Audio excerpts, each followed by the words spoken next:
রবিবার ৩টি উদ্বোধনী অনুষ্ঠানে খোয়াইতে আসলেন মুখ্যমন্ত্রী প্রফেসর ডক্টর মানিক সাহা। এদিন প্রথমে মুখ্যমন্ত্রী খোয়াই সরকারি দ্বাদশ শ্রেণী বিদ্যালয়ের সিনথেটিক ফুটবল মাঠ উদ্বোধন করলেন মুখ্যমন্ত্রী। ফিতা কেটে এবং ফলক উন্মোচন করে মাঠের উদ্বোধন করেন মুখ্যমন্ত্রী ডক্টর মানিক সাহা। মুখ্যমন্ত্রীর বক্তব্য রেখে বলেন, শারদ উৎসবকে সামনে রেখে আজ রাজ্যের ক্রীড়া দপ্তর থেকে সিনথেটিক ফুটবল মাঠ খোয়াইবাসীকে উপহার হিসেবে দেওয়া হয়েছে। এর জন্য মন্ত্রী টিঙ্কু রায়কে ধন্যবাদ জানান মুখ্যমন্ত্রী। এটা যাতে সঠিকভাবে দেওয়া হয় এবং রক্ষণাবেক্ষণ করা হয় তার দায়িত্ব নিতে হবে স্কুল পরিচালন কমিটি সহ স্থানীয়দের, যাতে ছেলে মেয়েরা খেলাধুলার সাথে জড়িত থাকে। সুতরাং খেলাধুলা এবং পড়াশোনা দুটি যাতে অঙ্গাঙ্গিভাবে জড়িত থাকে। আরও বলেন, খোয়াইস্থিত শরৎচন্দ্র দ্বাদশ শ্রেণী বিদ্যালয়ের পাকা ভবন নির্মাণের কাজে ব্যাপক অনিয়ম নিয়ে তিনি অসন্তুষ্ট।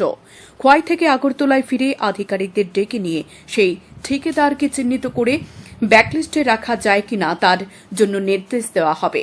মুখ্যমন্ত্রী বলেন, শিক্ষাক্ষেত্রে সরকার সবচেয়ে বেশি গুরুত্ব দিয়ে চলেছে, কারণ শিক্ষাক্ষেত্রে ত্রিপুরা উন্নত না হলে দেশ এবং রাজ্য এগিয়ে যাবে না। আজকের এই টার্ফ ফুটবল গ্রাউন্ড যেটা একটু আগে আমরা উদ্বোধন করলাম, আমার মনে হয় শারদ উৎসবের একটা উপহার আমরা ত্রিপুরা গভর্নমেন্টের আমাদের স্পোর্টস ডিপার্টমেন্টের তরফ থেকে আপনাদের দিকে পেলাম। এর জন্য আমি আমাদের স্পোর্টস ডিপার্টমেন্টের যিনি মন্ত্রী বাহাদুর আছেন ওনাকে আমি ধন্যবাদ দিতে চাই। এবং এই টার্ফ ফুটবল গ্রাউন্ড এটা কিন্তু মানে এমনিতেই তৈরি হয়নি, এটা ইন্টারন্যাশনাল যে স্ট্যান্ডার্ড যে ফিফার দ্বারা কিন্তু এটা স্বীকৃত, সেইভাবেই কিন্তু এটা তৈরি। এখন গভর্নমেন্টের তরফ বা স্পোর্টস ডিপার্টমেন্ট থেকে আপনাদের দিল, কিন্তু এটা রক্ষণাবেক্ষণের দায়িত্ব কিন্তু আপনাদের।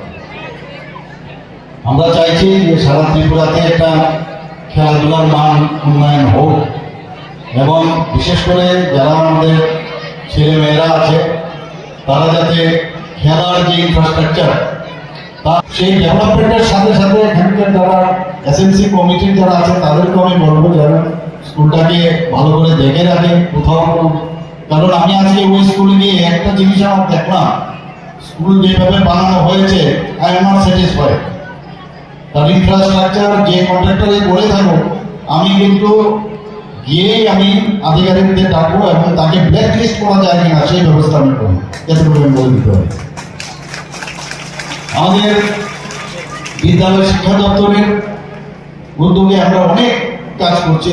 দেখুন, শিক্ষা যদি না থাকে, আমরা যদি অন্ধকারে থাকি, আমাদের আগামী দিনের যারা ভবিষ্যৎ তাদের জন্য যদি আমরা কিছু না দিয়ে যেতে পারি, রাজ্যও ডেভেলপ করবে না, দেশও ডেভেলপ করবে না।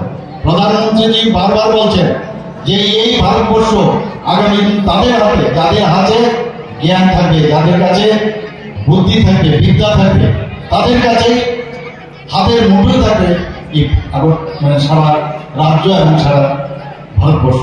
তাদের মস্তিষ্ক ব্লাড সার্কুলেশন বাড়বে, শরীরও ব্লাড সার্কুলেশন বাড়বে, তাতে করে তাদের চিন্তা ভাবনা ইনোভেটিভ আইডিয়া ব্যস্ত থাকবে, অন্য খারাপ দিকে যাবে না। তার থেকে আমি যতটুকু বুঝি তাতে করে অনেকটা এই অনুষ্ঠানে এছাড়া উপস্থিত ছিলেন যুব ও ক্রীড়া বিষয়ক দপ্তরের মন্ত্রী টিঙ্কু রায়, বিধায়ক পিনাকি দাস চৌধুরী সহ অন্যান্যরা। পরবর্তীতে মাঠটি ঘুরে দেখেন মন্ত্রী এবং একটি প্রীতি ফুটবল ম্যাচের উদ্বোধন করেন তিনি। পরবর্তীতে মুখ্যমন্ত্রী সোজা চলে যান সিংহেছড়া স্থিত শরৎচন্দ্র দ্বাদশ শ্রেণী বিদ্যালয়ের নবনির্মিত দ্বিতল পাকা ভবনের উদ্বোধন করে গোটা পাকা ভবনটি ঘুরে দেখেন মুখ্যমন্ত্রী। তারপর খোয়াই সরকারি ইংরেজি মাধ্যম বিদ্যালয়ে উদ্বোধন করেন। সেখানে হয় উদ্বোধনী সমাবেশ। উদ্বোধনী সমাবেশে মুখ্যমন্ত্রী ছাড়া উপস্থিত ছিলেন যুব ও ক্রীড়া বিষয়ক দপ্তরের মন্ত্রী টিঙ্কু রায়, বিধায়ক পিনাকি দাস চৌধুরী, বিধায়ক নির্মল বিশ্বাস সহ অন্যান্যরা। সান্দন টিভি।